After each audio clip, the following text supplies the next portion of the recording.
네, 첫 번째 작전명입니다. 전력 인프라의 호황기. 이번 주 월요일에 안 그래도 시은 팀장님께서 말씀을 해주셨잖아요. 그러고 나서 제가 다음 날부터 계속해서 관련주들을 봤습니다. 와, 계속 상승이 이어지고 있더라고요. 네.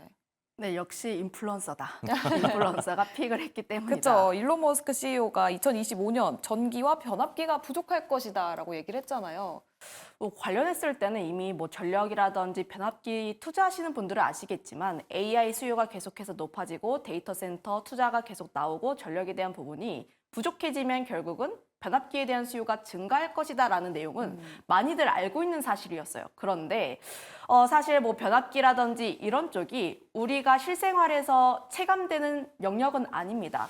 2차 전지라든지 반도체 같은 경우는 저기 테슬라가 움직이는 2차 전지가 대세야 하면 2차 전지 관련 종목군 관심 있게 보고, 혹은 AI가 유행이래 하면 챗 GPT 사용해 보면서 AI가 정말 유행이구나 이렇게 받아들이는데, 변압기 우리 눈에 안 보이다 보니까 사실 많은 투자자분들의 관심에서 좀 많이 벌어졌던 것 같아요. 그런데 인플루언서의 힘이 여기서 중요합니다. 네. 인플루언서, 그러니까 일론 머스크가 앞으로 25년부터는 전력이라든지 변압기 수요 부족하다라고 언급을 했기 때문에 다시 한번 지금 힘이 응축해서 움직이고 있는 상황. 그동안은 HD 현대일렉트릭 혼자만 단독적으로 질주를 했다면 지금 관련 종목군들 모두 순환매 흐름 이끌어가면서 다시 한번 바닥권에서 움직이는 경향을 보여주고 있기 때문에 우리가 이런 흐름을 계속해서 체크를 해볼 필요가 있다. 거기다가 더해서 지금 변압기라는 섹터가 지금 실적도 굉장히 잘 나오고 있어요. 특히 YOY 대비했을 때 매출 같은 경우도 계속 증가하고 있는 흐름이 나와주고 있고,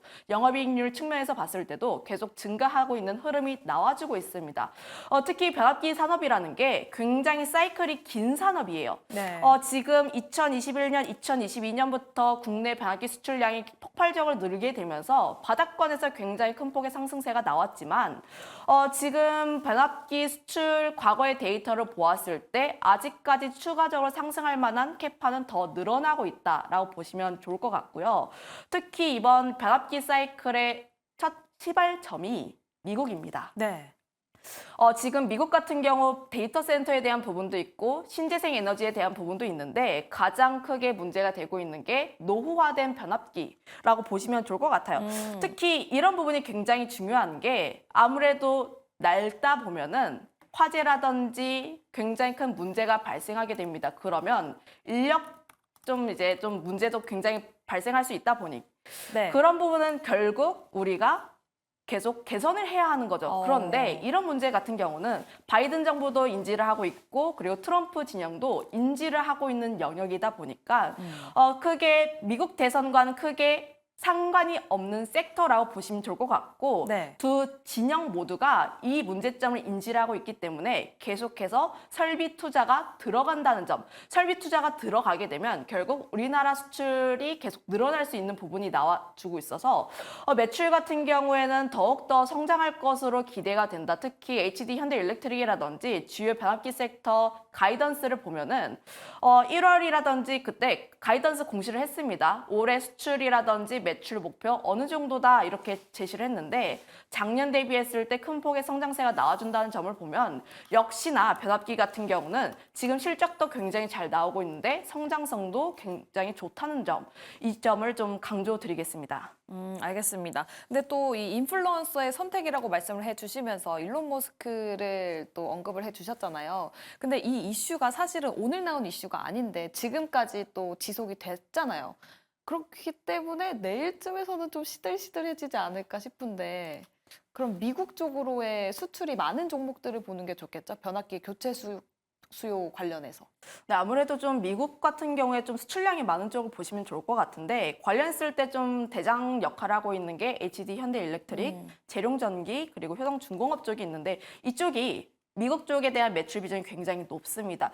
제가 지금 변압기 섹터 추가적으로 더 움직일 가능성이 크다라고 보고 있는 게, 지금 변압기 섹터 대장 역할을 하고 있는 게 재룡전기라는 기업이에요. 재룡전기. 네, 이 기업이 그러니까 월요일에 상한가를 한번 달성을 하고 네. 하루 정도 약간 쉬어가는 흐름 나왔다가 오늘 다시 한번 불을 뿜어줬습니다. 네, 10% 이상 올라갔죠. 네, 그때 지금 이 주가를 끌어올린 주체를 보면 외국인과 프로그램 순매수세인데 첫 번째 상승이 나왔을 때는 그동안의 박스권을 뚫는 흐름이라고 보시면 좋을 것 같고 오늘 같은 경우도 특히 매수세가 굉장히 강하게 붙으면서 첫 상승이 나온 부분이다 보니 지금 쉽게 생각을 하시면 이때 매수가 붙고 이때도 매수가 붙은 상황이에요. 네. 그러면 아직까지 이들의 물량은 추가적으로 더 상승을 해야지 수익이다 라고 보시면 좋을 것 같아서 네. 재룡전기라는 대장주가 추가적으로 견조하게 움직인다면 관련했을 때 다른 종목군들 같은 경우도 순환매의 흐름이 나올 수 있어서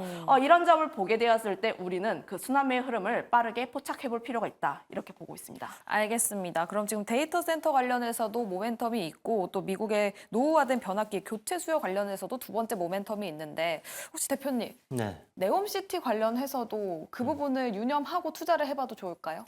네, 네옴시티 이제 새로운 도시를 건설하는 거다 보니까 거기에 들어가는 이제 전력 설비들 이런 것들 굉장히 많이 필요하고요. 그리고 또 인도네시아 수도 자카르타 수도 이전 이슈도 있거든요. 네. 이제 거기에 또 진행이 됐을 때 또 수요는 굉장히 있을 거고 또 하나 지금 아직 좀 생각하기는 이르긴 하지만 네. 우크라이나 전쟁이 끝나게 됐을 때 네. 재건 쪽에서도 분명히 이러한 부분들은 인프라 쪽이기 때문에 충분히 수요는 있을 거다라고 이렇게 생각을 할 수 있는 부분이라서 그런 쪽으로 생각한다면 향후 뭐 몇 년간은 이런 수주 잔고 최근에 잡혀 있는 것들뿐만이 아니라 계속해서 좀 늘어갈 가능성은 높다 이렇게 봐야 될 것 같습니다.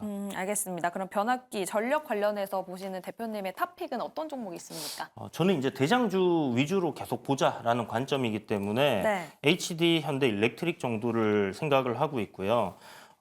근데 이제 이게 대장주고 아까 이제 팀장님께서도 얘기했지만 다른 종목들 좀 쉬어가는 동안에 혼자서 계속 우상향이었거든요. 그러니까요. 네. 그래서 실제적인 실적과의 괴리가 좀 많이 줄어들 있는 그런 상황이고 지금 재룡전기가 강하게 움직이는 흐름을 보면 이 실적이 굉장히 좋게 나온 데 비해서 저평가되어 있던 부분이 있거든요. 이런 것들이 지금 좀 부각이 되면서 이 섹터 내에서의 좀 순환이 도는 것 같습니다. 그래도 일단은 대장주가 꺾이게 되면 다른 종목도 좀 가기 힘든 조정을 또 기간 조정을 받는 흐름들이 나올 거기 때문에 네. 일단은 대장주 위주인 HD 현대 일렉트릭에 주목하시면서 최근 이제 다시 이제 바닥권에서 이제 새롭게 시작하는 뭐 LS 일렉트릭이라든지 이런 것들도 여러분들이 좀 주목해서 보시면 좋을 것 같아요. 네, 전력 인프라 관련해서 이주연 대표님은 HD 현대 일렉트릭을 꼽아 주셨습니다. 그럼 다음 김지은 팀장님은 여기서 보시는 탑픽 어떤 종목입니까?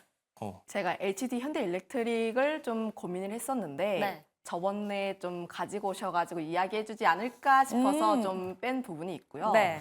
아무래도 HD 현대 일렉트릭 같은 경우도 추가적으로 상승할 가능성이 높은 게 MSCI 편입에 대한 이벤트도 있습니다. 그런 부분에서 봤을 때 패시브 수급에 대한 기대감도 남아있다는 점을 보면 이 종목도 굉장히 긍정적이다. 특히 경고 딱지가 붙었음에도 불구하고 계속 추세가 살아있고 주가가 견조하게 움직인다는 점을 보면은 이 종목 같은 경우에도 추가적으로 움직일 가능성이 높다. 재룡전기 같은 경우에 앞서 이야기를 한 부분이 있다 보니 좀 넘어가도록 하고 네. 그러면 순환매 흐름에서 보게 되었을 때 우리가 좀 후발로 접근해 볼 수 있는 기업, 특히 실적과 주가의 괴리가 크게 남아있는 기업 같은 경우에는 상방이 크게 열려 있다라고 판단을 하고 있어서 현재 좀 천천히 그리고 상방이 좀 크게 열려 있는 쪽을 보는 게 맞지 않을까 싶어서 네. 효성중공업이라는 기업을 가지고 왔는데 효성중공업 네, 효성중공업 같은 경우에 제가 월요일에 좀 가지고 오셨었죠? 가지고 왔습니다. 포트내에 있죠? 네, 그거는 조금 있다가 네. 리뷰로 이야기를 하도록 좋습니다. 하겠고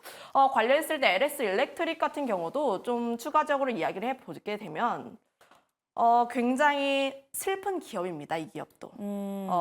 작년 상반기 때 HD 현대 일렉트릭과 대장 역할을 하면서 엎치락 뒤치락하면서 주가의 상승 랠리를 이끌었는데 2차 전지 섹터 좀 묻어나고 초전도체 이슈가 좀 묻게 되면서 주가가 계속해서 우하향하는 모습들을 보였어요. 그런데 지금 다시 한번 변압기 섹터 이슈 받으면서 바닥권에서 거래량 동반해서 다시 올라오는 모습 나와주고 있습니다. 그러면 그동안 좀 이슈가 되었었던 초전도체라든지 2차 전지에 대한 노이즈는 해소가 되었다라고 판단을 하고 있어서 지금 바닥권에서 좀 올라갈 수 있을 쪽으로는 LS 일렉트릭 같은 경우도 우리가 조금 더 관심을 있게 봐야 하는 그런 기업이 아닌가 이렇게 보고 있습니다. 네, 알겠습니다. 이렇게 김시은 팀장님의 의견까지 들어보면서 효성중공업은 돌격 내일장에서 더 들어보도록 하겠습니다. 그럼 두 번째 작전으로 넘어가 보도록 할게요.